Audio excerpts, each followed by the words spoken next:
Atenção, gente, nós vamos falar de um tema hoje que é muito importante, que o produtor rural precisa estar atento. Às vezes o produtor sabe do que se trata, do que vamos abordar, mas não sabe como lidar com o assunto. E como eu disse mais cedo, às vezes o produtor pode até achar bonito, mas é uma praga que está competindo com a pastagem e vem colocando em risco a pastagem aí do seu gado. Que praga é essa, Jason? Vamos lá. O capim-navalha, né, Ivan? Exato. O Maicon. Capim-navalhão, conhecido pra gente aqui, né?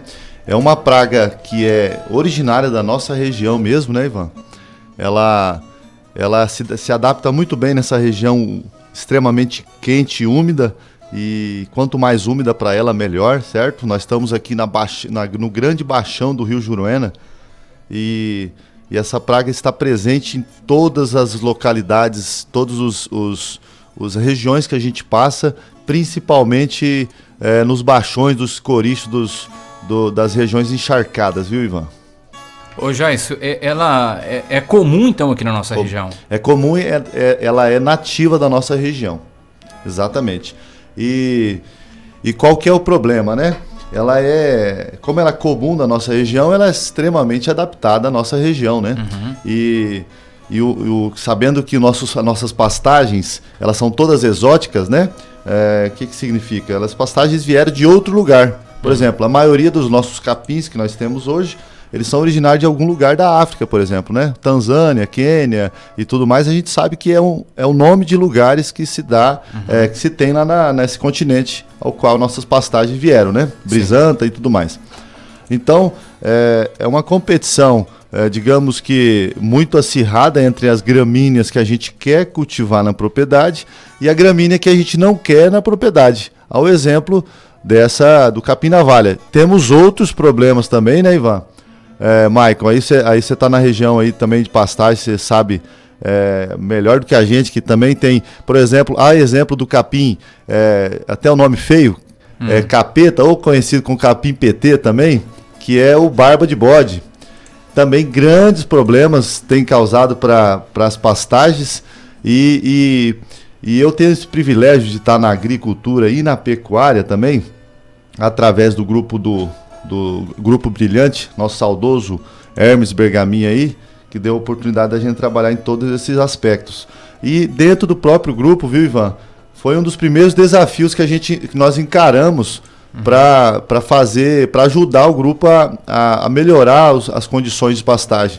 Eu me lembro que a figura do Eugênio Bergamin me perguntou qual que era a indicação de alguma coisa que a gente poderia vir e estar ajudando o grupo com uma visão de fora. E eu já produzindo muito milho lá na região de Juruena, naquela região do Baixão, eu observei esse capim em alguns corredores, em alguns lugares da propriedade, e colocamos aí o desafio de lutar contra ele. Porque, Ivan, contra o capim-navalha é uma luta constante e vigilante, né? Uhum. Porque não tem com ele não é aquela história de eu vou brigar com ele, vou vencer um ano e aí eu vou descansar. É vigilância todos os anos, controle todos os anos. Ô Jason, ele é muito parecido com o capim que é utilizado aí na alimentação do gado. Ele se mistura muito facilmente ali. Sim, ele é um capim, ele é uma gramínea, né, de hábito cespitoso. O que é isso? Um hábito ereto, e ele se confunde às vezes com os pânicos máximos que a gente tem aí. O Zuri, logicamente para o pessoal que é do campo e está treinado, ele não se confunde, mas você passa na estrada, uma pessoa que não está tão habituada, ele vai achar uma semelhança. Então ele é um capim de hábito ereto, e ele cresce alguns lugares com mais aptidão, com mais vantagem competitiva para ele, chega até 2 metros de altura. Caramba. E produz uma quantidade de semente enorme todos os anos.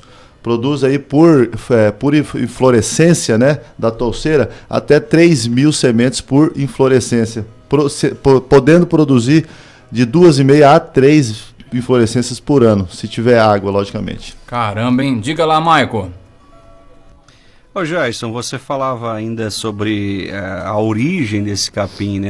Inclusive, há um período, se eu não estiver equivocado, aconteceu esse ano, a gente falava sobre o cuidado do produtor em receber algumas encomendas, o pessoal estava mandando algumas sementes, né, para experiências e coisas dessa natureza. Como é que esse capim navalha chegou na nossa região, ô Jais?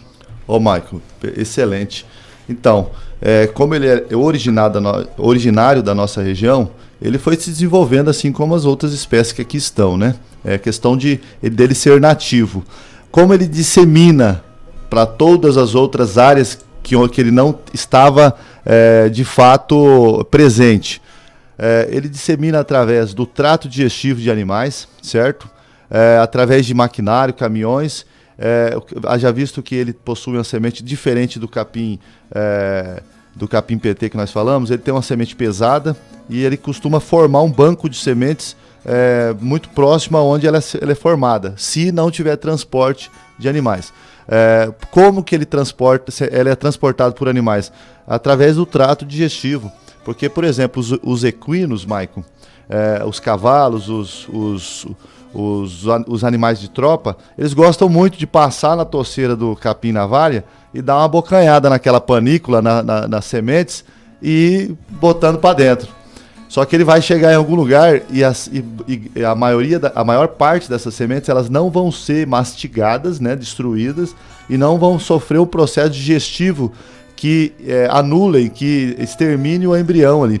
Então ele vai passar pelo trato digestivo desses animais, vai quebrar a dormência e vai sair nas fezes com alto potencial germinativo. Inclusive, Maico, a gente roda bastante. Esse dia eu fui em um trecho ali antes do Rio dos Peixes, sentido Juara, Rio dos Peixes. Tem uma região que alastrado o problema. E você, quando não consegue fazer um manejo e os vizinhos têm e começa trânsito de animais de uma região infestada para outra, a gente vai vendo que a infestação e ele vai tomando conta mais rapidamente. Haja visto que um grande manejo para combatê-lo é a integração com a lavoura, através do cultivo do milho, que existe herbicidas registrados e tudo mais para o milho. Então faz o controle através do mecanismo ali físico de preparar o solo e químico também. Só que tem lugares que a lavoura não consegue entrar ou por aptidão do solo ou, logicamente, às vezes por condição, né, de maquinário e tudo mais. E a gente vê que essas regiões ela possuem uma grande agressividade na infestação desse capim. Ô Jais, por ele parecer um pouco ali com o pasto, né, com a pastagem normal, com a brisanta normal ali, mas ele por se reproduzir e crescer muito facilmente em baixadas, próximo a lugares alagados, às vezes o produtor não dá muita importância para ele, né? Não. Fala, tá num lugar ali que não vai me incomodar. Só que, às vezes, está se esquecendo que é um grande problema depois. Ele até não se tornar problema, a gente não dá atenção, né? Ele geralmente é de baixada, só que ele tem o potencial de ir alastrando, né? E um grande problema que nós tivemos num passado muito recente foi a morte dos braquiarões, e essa morte súbita abriu espaço na propriedade, abriu espaço no pasto, no capim ali, para que novas sementes germinassem nesse espaço, porque todo ser vivo que existe disputando espaço, luz e alimento aqui em cima da terra, tem um processo competitivo. Ao passo que os braquiárias foram sofrendo com as mortes súbitas, ele abria esse espaço, o processo competitivo se desinstalava, né? Porque a gente sabe que as raízes de cada planta extremamente competitivas, igual as braquiárias, por exemplo, elas produzem alguns químicos que exudam pelas suas raízes, chamados de alelopáticos, que são nada mais do que as substâncias que competem com outras plantas, favorecendo aquela espécie que está sendo cultivada ali. Então, sem esse processo químico, processo físico de estar a planta desejada, no caso das gramíneas de pastagem, esse processo de competição físico por estar ali alelopático, que é químico, deixa de existir, e essas plantas oportunistas, que são nativas, extremamente agressivas, vai tomando conta da pastagem até se tornar um problema de fato. Aí entra o desespero, né, Ivan? Isso. Diga lá, Michael. Na verdade, o Jais fala sobre essa questão dela tomar conta, o Jais. Eu gostaria de saber, porque a gente fala, é uma praga.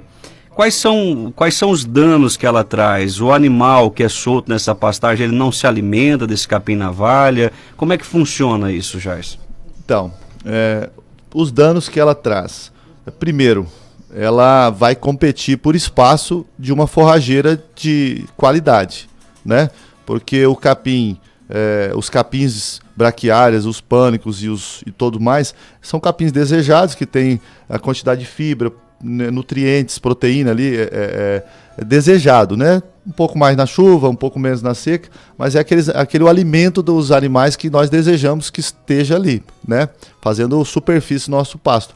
O capim-navalha vai competir, vai tomar espaço das nossas forrageiras, sendo que ele oferece para o sistema uma baixíssima qualidade nutricional. Ele é muito fibroso, além de ter, exatamente o nome diz, uma navalha na periferia da folha. É isso que eu ia falar, ele não corta a boca do animal? Ele corta, ele causa microlesões no sistema digestivo, podendo, logicamente, ocasionar problemas digestórios. Esse não é o foco. O foco é a diminuição de oferta de forragem, porque ele não tem qualidade. E outra, logicamente, ele é um capim de péssima palatabilidade, então os animais vão refugá-lo. Eles não vão enquanto ele estiver já adulto.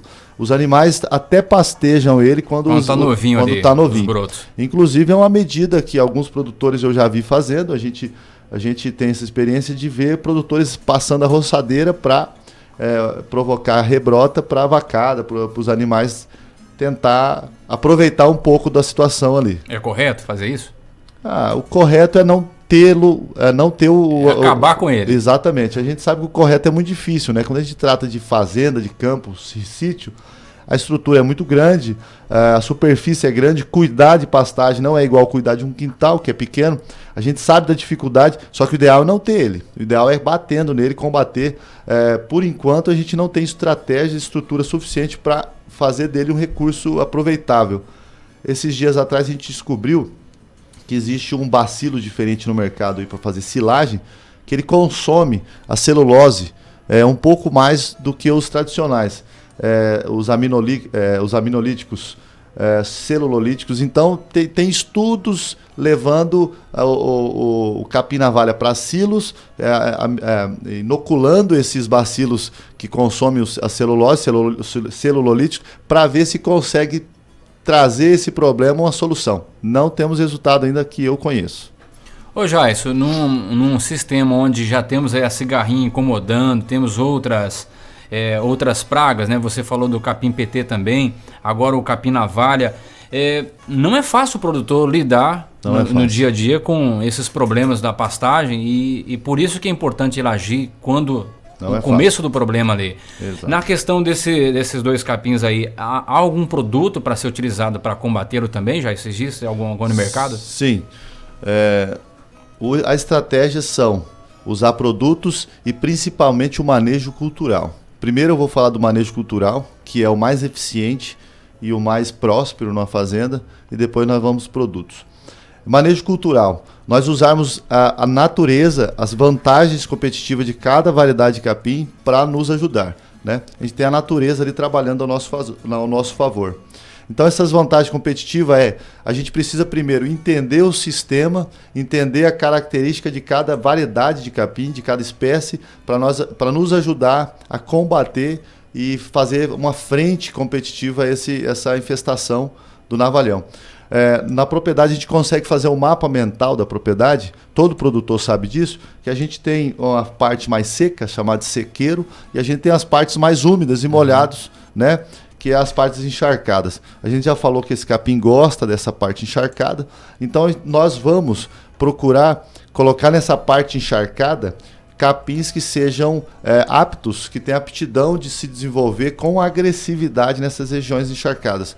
Ontem eu estava falando com o João Luiz, o vosso patrão, o Ivan, e ele deu um grande exemplo que é usado, que é o manejo cultural. Isso aí é a natureza trabalhar a nosso favor, que é o exemplo das umindícolas.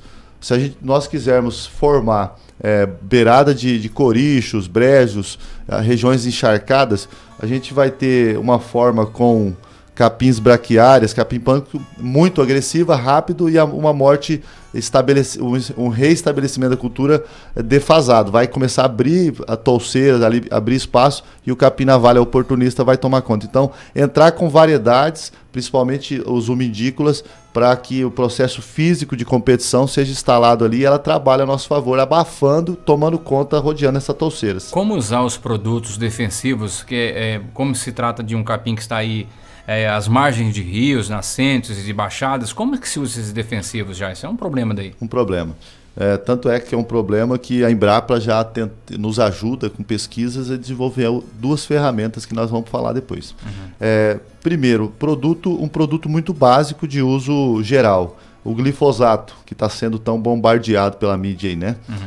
O glifosato é usado para ou dessecação em área total, ao passo que você tem uma infestação muito grande no talhão, no seu pasto, acima de 35%, 40%, como diz os mais experientes, você entra com manejo de ou dessecação ou gradagem pesada para fazer novas reformas. Ou a catação. A catação é um método que a gente usou no grupo Brilhante. Nós tivemos um sucesso extraordinário. Foi lá e arrancou ele? A catação química, com veneno. Com veneno. Com veneno. Com o glifosato. Esse dá para arrancar ele? Dá para arrancar, mas é muito custoso, né? Muita mão de obra.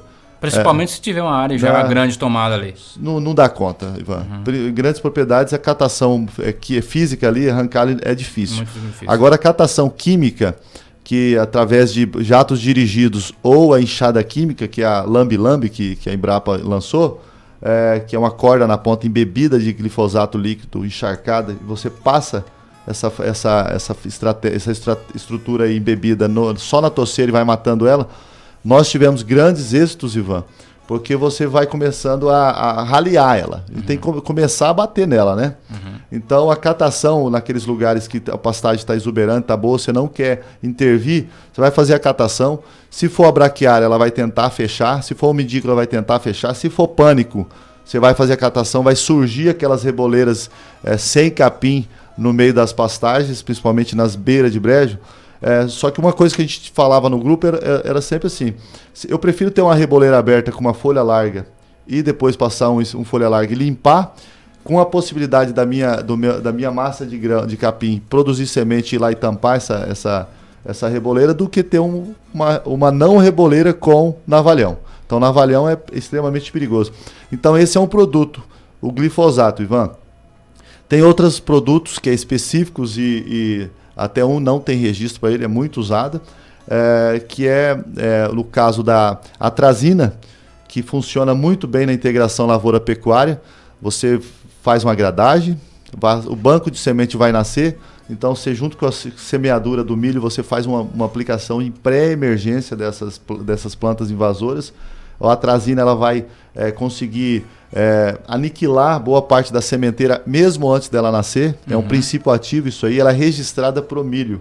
Tanto é que o sucesso da integração para fazer áreas de manejo, para você ter uma recuperação da área, o milho ajudar a pagar a conta e devolver uma pastagem bem formada.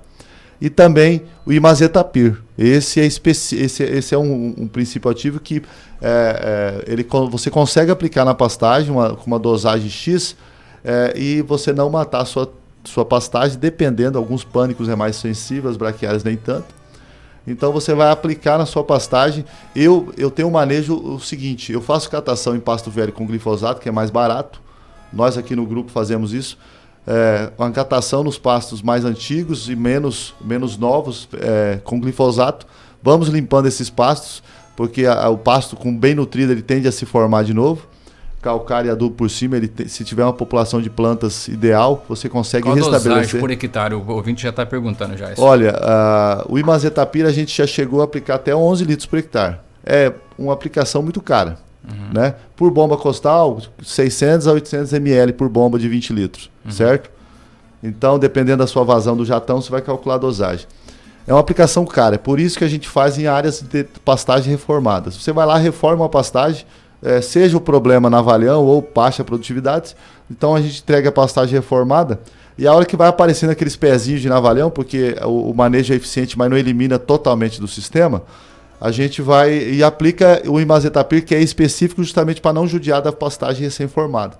Mas as pastagens mais antigas a gente vai catação, glifosato, é um manejo mais barato, apesar que o glifosato saiu de R$17 no mercado, agora está perto de 100. Está tudo muito caro, Ivan. Essa dosagem que você passou é do glifosato? Não, isso aí é do imazetapir. Do imazetapir e do glifosato? Do glifosato, cerca de 2 a 2,5 kg do produto WG, que é aquele grânulo. Do produto líquido, a gente pode calcular o dobro dessa dose, de cerca de 4 a 5 litros por hectare. Mais ou menos isso aí. Vai depender do seu banhamento da toceira. Lembrando que é bom usar um adjuvante, que baixar o pH da água, e um óleo mineral para fixar essa névoa que você vai fazer para não escorrer pela planta. Maico. Ô Jason, algumas dúvidas ele já esclareceu, mas você fala sobre essa questão de integração lavoura e pecuária. Brasnorte vive esse momento, essa transição lavoura e pecuária. Na questão da lavoura, mesmo que haja esse manejo, né, daquela parte específica onde vai existir a reforma da pastagem e até mesmo o plantio, o capim navalha, ele pode trazer prejuízo, por exemplo, para a lavoura, Jason? Ô Maico, o capim navalha ele vai competir com as plantas. Logicamente, quando nós temos um sistema com plantas dicotiledôneas, que são as folhas largas, o manejo fica mais fácil, porque tudo que você aplicar para a gramínea vai pegar ele, certo? Seja específico, seja os FOPs específicos, ou seja o glifosato com as estruturas de soja resistente. O maior problema do navalhão são em culturas de arroz, porque o arroz não tem seletividade em relação à gramínea, navalhão e o arroz. Então o produto ele vai pegar as duas plantas. Então aí nesse caso aí é feito o processo de aplicação de herbicida pré-emergentes, que é exatamente o exemplo que nós demos lá das atrazinas, que você vai combater a planta antes dela germinar. A semente já vai sendo destruída, o poder de germinação dela, ao contato que ela germina na subsuperfície. Quando ela começa a ter contato com esse princípio ativo pulverizado no solo, elas são aniquiladas. Bom, esse é um tema que requer muito tempo e a gente pretende continuar com esse assunto aqui nos próximos programas, já. Inclusive tem bastante pergunta aí do ouvinte. O meu amigo Edson Rodrigues lá de Terra Roxa, bastante interessado aí no tema, diz que é um tema muito importante de hoje. Ele até falou aqui da questão do capim capeta. Ele falou, Ivan, pensa numa raiz profunda para arrancar esse bicho, é difícil. Esse ele se entremeia na toceira do braquiária e vai tomando conta, né? Nós tivemos alguns casos de sucesso na empresa ao qual a gente trabalha, de uma máquina desenvolvida pela Embrapa, chamado Campo Limpo. Eles adquiriram, a empresa adquiriu e nós fomos fazer os aprendizados, testar ela e aprender. Então nas braquiárias, eu volto no manejo cultural. O que combate o capim PT aí? O manejo cultural, ao meu ver, é o mais eficiente. Logicamente, depois você está com a pastagem já estabelecida, se você tem uma braquiária que ela é baixa, você não vai ficar substituindo a que é cara. Mas vamos do início. O manejo cultural é você usar a estrutura natural da natureza para competir e gerar benefício para você. Nesse caso, o capim capeta, ele não é de regiões de baixada, ele pega toda a região de sequeira e vai alastrando. Principalmente esse é o problema que tem as sementes finas e pequenas. Então toda praga que tem sementes pequenas, eu tenho medo. Que no caso dele, é o caso da buva, né? Que o povo lá conhece como voadeira, sementes pequenas, todo mundo tem, todo mundo leva. Então a gente tem que tomar cuidado com isso. No caso desse maquinário Campo Limpo, é como se fosse um quadro que é arrastado pelo trator com 2 pneus com regulagem de altura. E esse quadro, ele tem várias cordas no sentido do trator, longitudinal, e tem uma bomba de pressurização que pega um líquido muito concentrado com glifosato do tanque, e ele encharca essas cordas sem que necessariamente elas pinguem no chão. Então ela vai banhar, você vai fazer um pastejo nesse pasto e baixar ele ao máximo que você conseguir para ficar só o capim, e você vai lamber com essas cordas, você vai esfregar essas cordas passando com o trator nesse capim. Nós tivemos muito sucesso, que ao passo que esse capim vai apodrecendo e morrendo, a braquiária vai ficando mais vigorosa, vai pegando uma força, parece que uma vai entregando a energia para a outra. Interessante. Tivemos um sucesso muito grande nesse produto. É difícil usar porque os times do ano é difícil, muita correria, ele rende pouco, mas é muito bom o aparelho.